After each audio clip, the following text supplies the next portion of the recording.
नमस्कार, आप लोगों का ऑल इंडिया स्टडी में स्वागत है।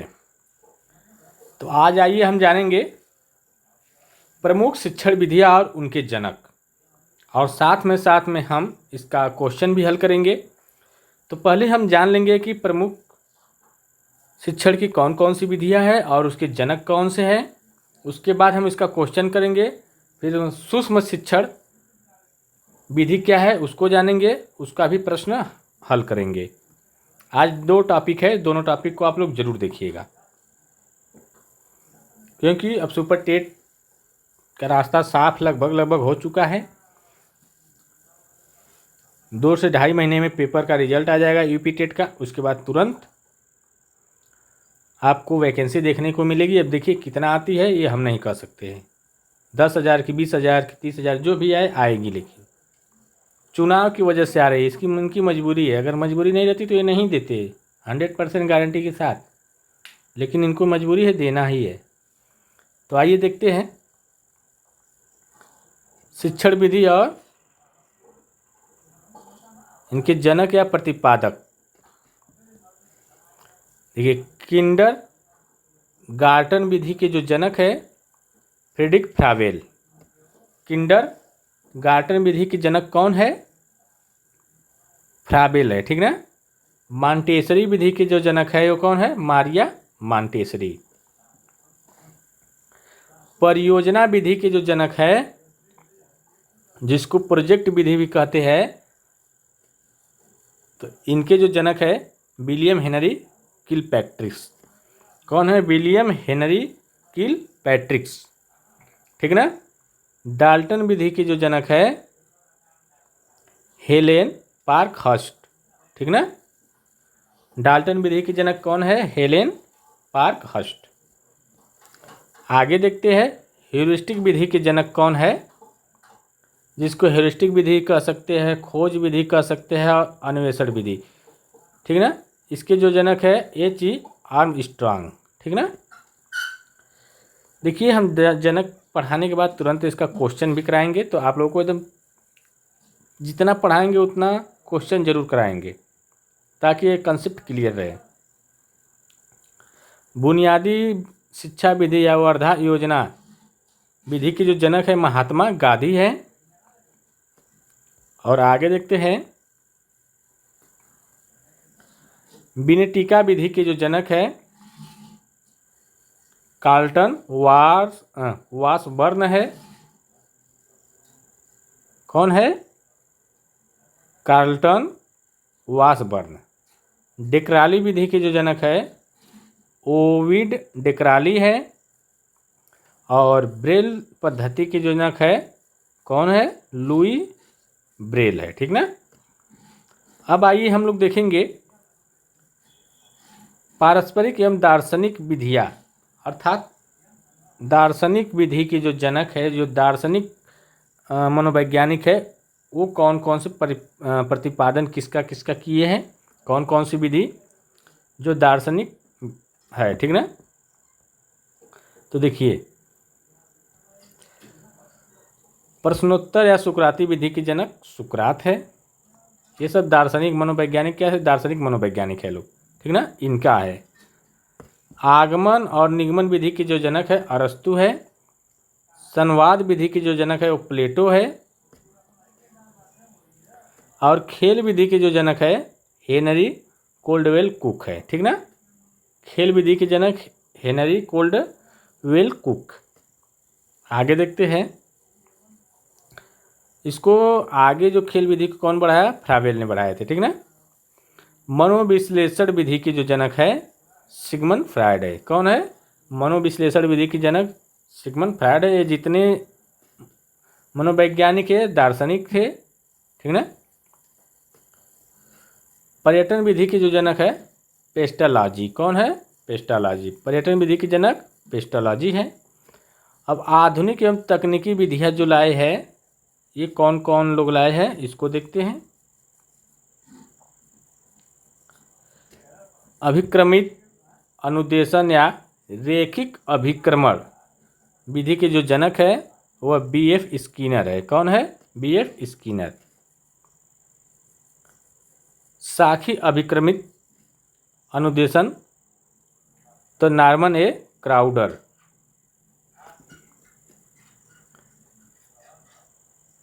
मैथेटिक्स या अवरोही अभिक्रमित अनुदेशन, ये कौन है इनके जनक? थॉमस ए गिलबर्ट, ठीक ना। सूक्ष्म शिक्षण माइक्रो टीचिंग के जो जनक है ड्वाइट डब्ल्यू एलेन, ठीक ना। और इकाई उपागम के जो जनक है एच सी मॉरिसन। प्रादेशिक विधि के जो जनक है एच जे हर्बर्टसन। और एक है हर्बर्ट विधि के जो जनक है जिसको पंचपदी प्रणाली कहते हैं, जे एफ हर्बर्ट है, ठीक ना। तो देखिए ये जनक थे। अब इसका हम क्वेश्चन कराएंगे, उसके बाद माइक्रो टीचिंग जो चक्र है उसको देखेंगे, फिर उसका भी क्वेश्चन कराएंगे और एक एक विधि के बारे में हम समझाते हुए आगे चलेंगे, ठीक ना। तो देखिए किंडरगार्टन शिक्षण विधि के प्रतिपादक कौन है? तो कौन है? तो ये जो है फ्रेडरिक फ्रावेल है, ठीक ना। देखिए जो फ्रावेल है, फ्रावेल ने बच्चों को पौधा और स्कूल को बगीचा माना है। क्या माना है? बच्चों को पौधा माना है और स्कूल को बगीचा माना है। इसको जब हम सबकी विधियों के बारे में हम बताएंगे एक एक करके, तो वहाँ पर अच्छे से और समझ में आएगा। परियोजना या प्रोजेक्ट विधि का विकास किसके द्वारा किया गया है? सुकरात के द्वारा कि अरस्तु के द्वारा, विलियम हेनरी किलपैट्रिक्स के द्वारा या जॉन डीवी? तो देखिए जो किया गया है किलपैट्रिक्स के द्वारा, ठीक ना, किलपैट्रिक्स। अगला देखेंगे हेयुरिस्टिक विधि या अन्वेषण विधि के जनक कौन है? तो एच ई आर्मस्ट्रांग है। आगे देखते हैं आगमन और निगमन विधि का प्रतिपादन किसने किया था? प्लेटो, सुकरात, अरस्तु, पेस्टोलॉजी। तो ये सुकरात किए थे। कौन किए थे? सुकरात। डाल्टन योजना या डाल्टन शिक्षण विधि की खोज किसने की थी? तो देखिए जो की थी हेलेन पार्कहर्स्ट। कौन किए थे? Helen Parkhurst. डाल्टन योजना या डाल्टन शिक्षण विधि, ठीक ना। अगला क्वेश्चन देखेंगे खेल विधि के वास्तविक जन्मदाता या नामकरणकर्ता किसे कहा जाता है या किसे माना जाता है? खेल विधि के वास्तविक जनक। तो देखिए जो वास्तविक जो थे हेनरी कोल्डवेल कुक, ठीक ना। प्लेवे पुस्तक जो लिखी थी उसमें यह बताए थे। भारत में बुनियादी शिक्षा या वर्धा योजना का विचार किसने दिया था? तो देखिए जो वर्धा या बुनियादी शिक्षा की बात जो कौन करते हैं? महात्मा गांधी। तो इसका सही जवाब हो जाएगा महात्मा गांधी। सूक्ष्म शिक्षण का जनक किसे माना जाता है? तो जो सूक्ष्म शिक्षण है तो ये माना जाता है ड्वाइट डब्ल्यू एलन को। किसको? ठीक है ना, ड्वाइट डब्ल्यू एलन को। 9 नंबर देखेंगे रेखीय अभिक्रमित अनुदेशन के प्रतिपादक कौन है? तो देखिए जो रेखीय अभिक्रमित अनुदेशन का जो प्रतिपादक है वह जो है बीएफ स्किनर। कौन है? BF Skinner. ध्यान रहे रेखीय अभिक्रमित अनुदेशन के प्रतिपादक बीएफ स्किनर है, ठीक ना। इन्होंने क्रिया प्रसूत अनुबंधन का सिद्धांत दिया है। इसी पर यह शिक्षण तकनीकी आधारित है। 10वां है शिक्षा की पंचपदी प्रणाली किसने दी थी?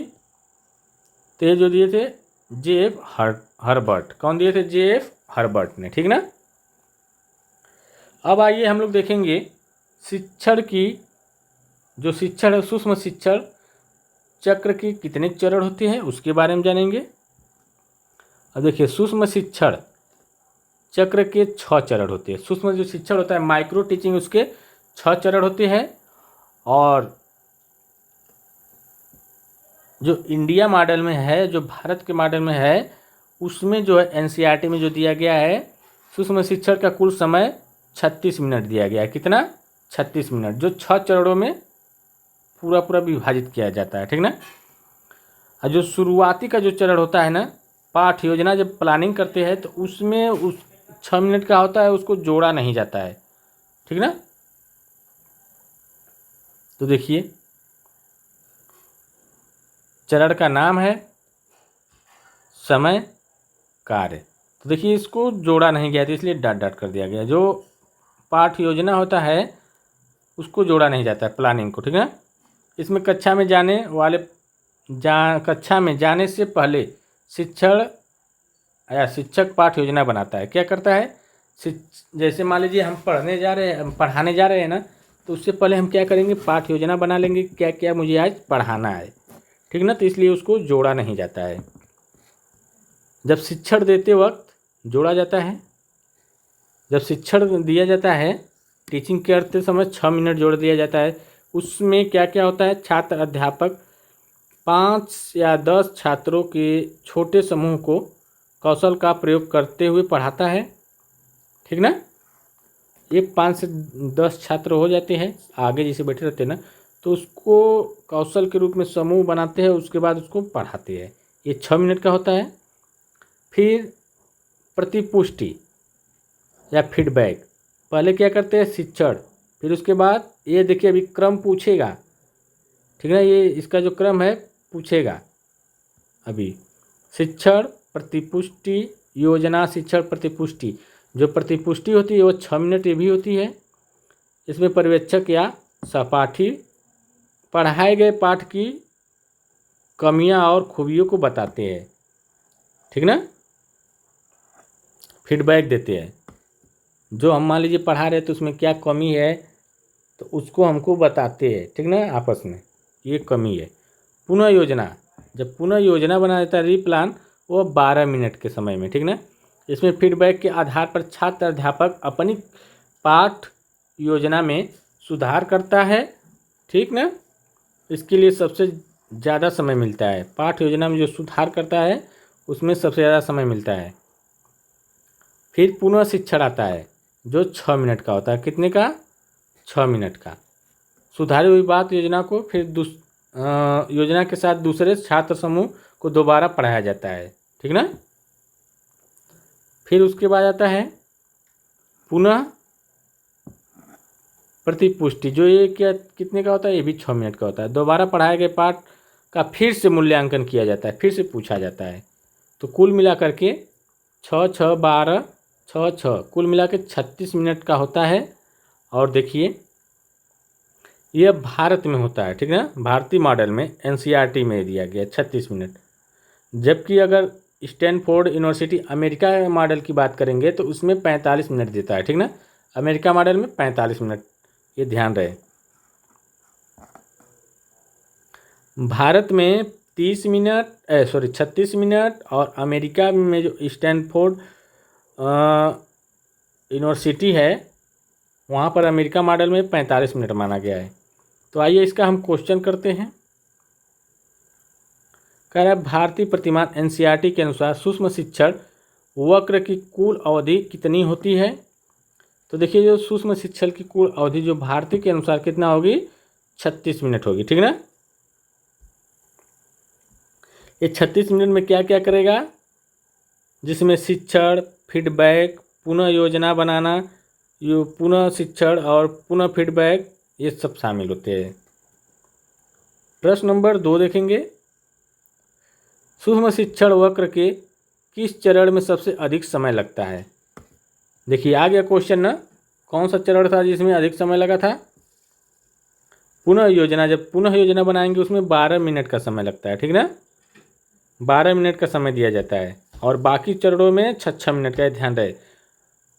रीप्लान में 12 मिनट और बाकी चरणों में 6 मिनट।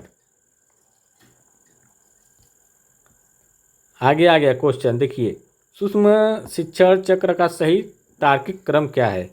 तो देखिए पहले शिक्षण, फिर फीडबैक, फिर पुनः योजना बनाना, फिर पुनः शिक्षण देना, फिर पुनः फीडबैक। ध्यान रहे, पहले शिक्षण दिया जाता है, फिर क्या लिया जाए, मान लीजिए पहले पढ़ा दिए, तो फिर उसके बाद जब पढ़ाने के बाद क्या करते हैं, फिर उसके बाद फीडबैक लेते हैं, बच्चों से पूछते हैं कि जो हम पढ़ाए उसको पूछते हैं। फिर जब पूछ लेते हैं तो जो नहीं समझ में आया रहता है बच्चों को, फिर पुनः योजना बनाते, पुनः पढ़ाते हैं, ठीक ना। फिर पुनः शिक्षण देते हैं, जब पुनः दोबारा पढ़ाते हैं तो फिर बाद में पुनः फीडबैक। कहने का मतलब यह है कि पहले हम बच्चों को क्या करेंगे, पढ़ा देंगे, अब उस लोगों से हम पूछेंगे, जो पूछेंगे वही फीडबैक होता है, ठीक ना। तो कुछ बच्चों को समझ में आया होगा, कुछ को नहीं आया होगा, फिर क्या करेंगे, दोबारा योजना बनाएंगे कि जिसको नहीं समझ में आया उसको कैसे समझाया जाए। तो दोबारा योजना बना करके फिर दोबारा हम क्या करेंगे, शिक्षण देंगे।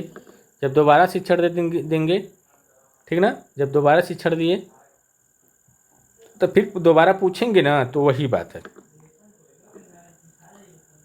शिक्षण, फीडबैक, पुनः योजना बनाना, पुनः शिक्षण, पुनः फीडबैक।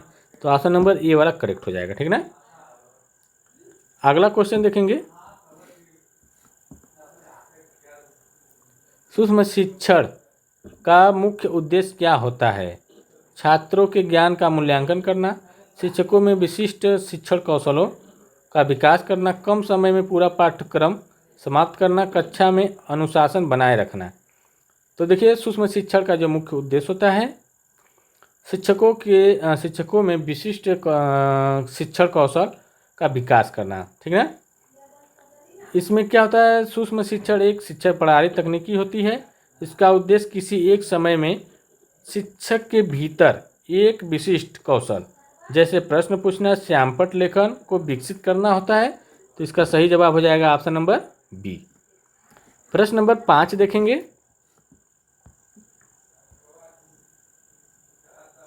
सूक्ष्म शिक्षण चक्र में पुनः शिक्षण चरण की समय अवधि कितनी होती है। पुनः शिक्षण चरण,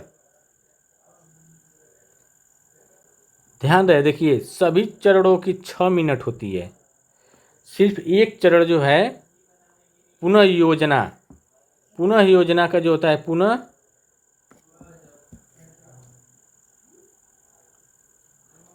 एक मिनट, पुनः योजना, योजना का 12 मिनट होता है और सबका 6 मिनट होता है। तो इसका ऑप्शन नंबर बी वाला करेक्ट हो जाएगा, ठीक ना। तो आइए हम लोग प्रत्येक विधि के बारे में डिस्कस करेंगे। तो देखिए जो बाल केंद्रित विधि होती है, कौन कौन सी विधि होती है। जिसमें बाल केंद्रित विधि वह होती है जिसमें बच्चे क्या होते हैं, सक्रिय होते हैं, एक्टिव होते हैं, स्वयं सीखते हैं, वह बाल केंद्रित विधि कहलाता है, ठीक ना। और शिक्षक केंद्रीय विधि में बच्चे निष्क्रिय होते हैं और शिक्षक जो होते हैं व्याख्यान करते हैं। तो आइए देखते हैं बाल केंद्रित विधि में कौन सी विधि है। देखिए जो किंडरगार्टन विधि है, यह एक बाल केंद्रित विधि है। इसके जो जनक है फ्रेडरिक फ्रावेल है। कौन है, फ्रावेल साहब है। इसमें जो मुख्य बातें हैं, किंडरगार्टन का अर्थ जो होता है बच्चों का बगीचा। क्या होता है, बच्चों का बगीचा। इसमें जो होते हैं शिक्षक को एक माली माना जाता है और बच्चे को एक पौधा, ठीक है ना। शिक्षक को क्या माना जाता है, एक माली, और बच्चे को पौधा। इसमें क्या होता है, खेल, गीत और उपहार के माध्यम से छोटे बच्चों को शिक्षा दी जाती है। इसमें कोई पाठ्य पुस्तक की आवश्यकता नहीं होती है, ठीक ना। इसमें खेल के माध्यम से, गीत के माध्यम से, उपहार के माध्यम से शिक्षा दी जाती है।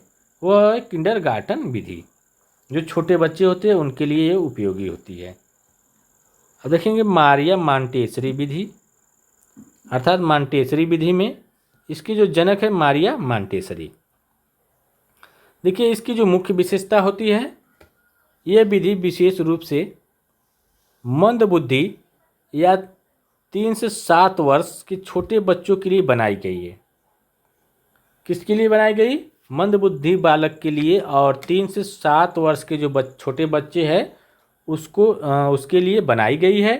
इसमें बच्चों की ज्ञानेंद्रियों और जो कर्म इंद्रियों को प्रशिक्षित करने पर जोर दिया जाता है। मतलब कहने का ये है कि जो बच्चे की जो ज्ञानेंद्रियाँ होती है और जो कर्म इंद्रियाँ होती है उस पर शिक्षित करने के लिए क्या किया जाता है, जोर दिया जाता है।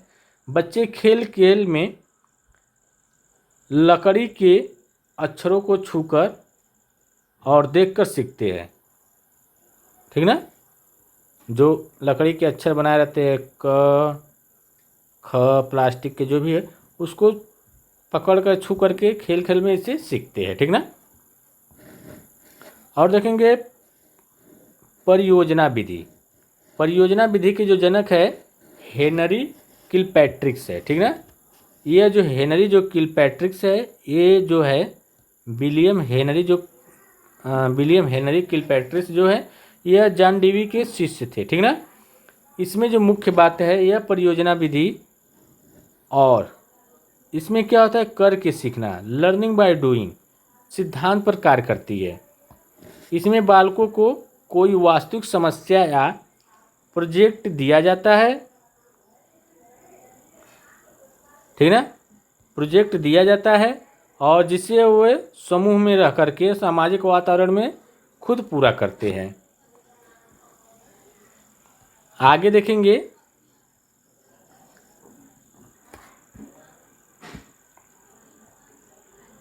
ह्यूरिस्टिक विधि क्या होती है। ह्यूरिस्टिक का मतलब हो गया खोज अन्वेषण विधि। इसके जो जनक है H.E. आर्मस्ट्रांग है, ठीक ना। कौन है, आर्मस्ट्रांग। इस विधि में क्या होता है, ह्यूरिस्टिक का जो अर्थ होता है मैं स्वयं खोजता हूँ। क्या होता है, मैं स्वयं खोजता हूँ। इस विधि में छात्र को एक खोजकर्ता या वैज्ञानिक की स्थिति में रखा जाता है। इसमें केवल जो शिक्षक होते हैं वो क्या करते हैं, मार्गदर्शक देते हैं, लाइन बताते हैं कि ऐसे करना है, सहायता करते हैं। इस विधि में छात्र स्वयं प्रयोग और निरीक्षण करके नियम ढूंढते हैं, ठीक ना। आइए अगला देखते हैं डाल्टन विधि या डाल्टन योजना। इसके जो जनक है हेलेन पार्कहर्स्ट, ठीक ना। इसमें जो मुख्य बातें क्या क्या है इसको जानते हैं। डाल्टन या डाल्टन योजना में इसकी जो मुख्य बातें हैं कि इस विधि में कक्षा को एक प्रयोगशाला के रूप में दिया जाता है। बालक को अपनी रुचि और गति के अनुसार सीखने के लिए पूरी तरह क्या किया जाता है, स्वतंत्र किया जाता है। इसमें समय सारणी या निश्चित गंतव्य का बंधन नहीं होता है। मतलब समय सारणी कोई बंधन नहीं होता है, बल्कि यह एक ठेका दिया जाता है। मतलब कर दिया जाता है, जैसे ठेका नहीं होता है क्या, इतना काम करना है, चाहे 2 मिनट में करो चाहे 10 मिनट में करो, तो स्वतंत्र है। आप दे करके हट गए तो उसको करना है बच्चे को, कितना मिनट में करे, चाहे दिनों भर लगा दिए, उससे नहीं मतलब है। तो वही कराए, ठेका भी दिया जाता है। माननीय स्वतंत्र होते हैं, समय सारणी का कोई निश्चित बंधन नहीं होता है, स्वयं खोजने के लिए स्वतंत्र होते हैं, ठीक ना।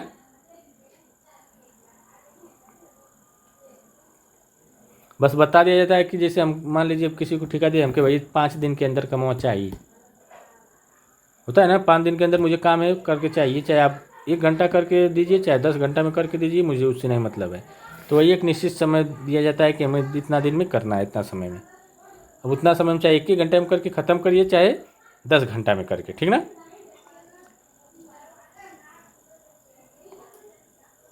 हेलेन पार्कहर्स्ट इसके जनक है। डाल्टन परियोजना विधि के। आइए बुनियादी शिक्षा वर्धा योजना विधि क्या है। यह महात्मा गांधी ने 1937 में इसका प्रतिपादन किया। इसमें बात कही गई कि जो 7 से 14 वर्ष के बच्चे के लिए निःशुल्क और अनिवार्य शिक्षा की बात की गई है, ठीक ना। 7 से 14 वर्ष के बच्चों को अनिवार्य और निःशुल्क शिक्षा की बात की गई है। और जो शिक्षा हो वह मातृभाषा के माध्यम से देना है।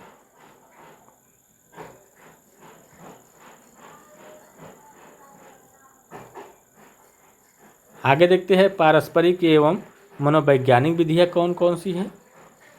पारस्परिक और मनोवैज्ञानिक विधियाँ जो साइकोलॉजिकल पर आधारित है। आगमन विधि, जो आगमन विधि के जो जनक है अरस्तु है। इसमें जो मुख्य बातें हैं, यह शिक्षण के सूत्रों पर चलती है। जो आगमन विधि है शिक्षण के सूत्रों पर चलती है। यह उदाहरण से नियम की ओर चलती है, विशिष्ट से समान की ओर चलती है और स्थूल से सूक्ष्म की ओर चलती है। ये क्वेश्चन बार बार पूछे जाते हैं। उदाहरण से नियम की ओर, विशिष्ट से समान की ओर, स्थूल से सूक्ष्म की ओर। बच्चे के सामने कई उदाहरण रखे जाते हैं, फिर उसकी मदद से एक नया नियम या सूत्र बनाया जाता है जो व्याकरण गणित सिखाने के लिए सर्वश्रेष्ठ माना जाता है। ठीक ना। अब देखेंगे निगमन विधि। निगमन विधि के भी जनक कौन है? अरस्तु जी हैं। इसमें क्या है कि ठीक आगमन का उल्टा है, आगमन विधि का उल्टा होता है। ठीक ना, आगमन विधि का उल्टा। इसमें नियम से उदाहरण की ओर चलते हैं, फिर समान से विशिष्ट की ओर चलते हैं। ठीक ना। शिक्षक पहले नियम या सूत्र रटा देते हैं, फिर उनके आधार पर प्रश्नों को हल कराते हैं। अब देखेंगे प्रश्नोत्तर या सुकराती विधि। प्रश्नोत्तर या सुकराती विधि क्या है? इसके जो जनक है सुकरात है। तो प्रश्नोत्तर विधि प्रश्न में पूछा जाता है किसकी कौन दिए है? तो सुकरात ने। देखिए इस विधि में पूरे पाठ को प्रश्न के माध्यम से आगे बढ़ाया जाता है। शिक्षक प्रश्न पूछता है और छात्र उस सोच समझकर उत्तर देते हैं, जिससे छात्रों की चिंतन शक्ति का विकास होता है। ठीक ना। अब हम देखेंगे खेल विधि के जो जनक कौन है? तो देखिए कुक साहब है, कोल्डवेल कुक। खेल विधि के जो जनक है हेनरी कोल्डवेल कुक है। ठीक ना। इसमें मुख्य बातें क्या है? कुक का मानना था कि बालक खेल के समय सबसे ज़्यादा सक्रिय और तनाव मुक्त होता है, इसलिए शिक्षा को नीरस बनाने के बजाय खेल खेल के माध्यम से सीखना। शिक्षा जो पढ़ते पढ़ते उब जाते हैं ना, तो उससे बेहतर है कि खेल खेल से सीख ले, वह सबसे बेहतर है। इसलिए खेल विधि लाए। ठीक ना। कौन लाए? Henry Caldwell Cook. अब आइए कुछ देखते हैं आधुनिक और तकनीकी विधियाँ आधारित मनोवैज्ञानिकों के बारे में। देखिए अभिक्रमित अनुदेशन जो विधि लाए हैं, इसके जो जनक है बीएफ स्किनर, जिसको रैखिक या नॉर्मल क्राउडर साखी विधि कहते हैं। इसमें जो मुख्य विधियाँ है, मुख्य बातें हैं, इसमें पाठ्यक्रम सामग्री को छोटे छोटे टुकड़ों में बांट दिया जाता है और छात्र एक फ्रेम में क्या करते हैं? पढ़ता है।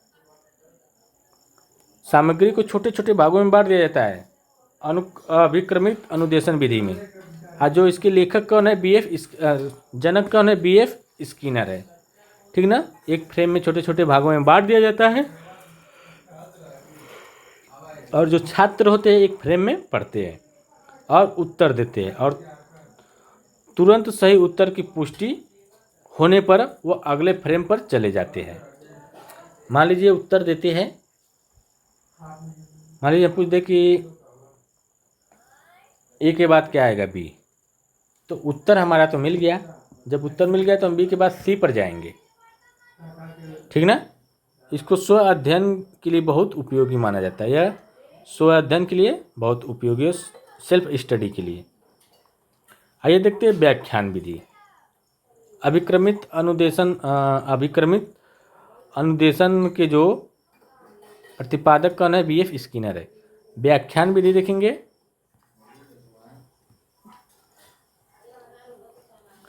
व्याख्यान विधि जो है, यह जो एक शिक्षक केंद्रित विधि होती है। ठीक ना, ये ध्यान रहे। जो व्याख्यान विधि होती है यह एक शिक्षक केंद्रित विधि होती है।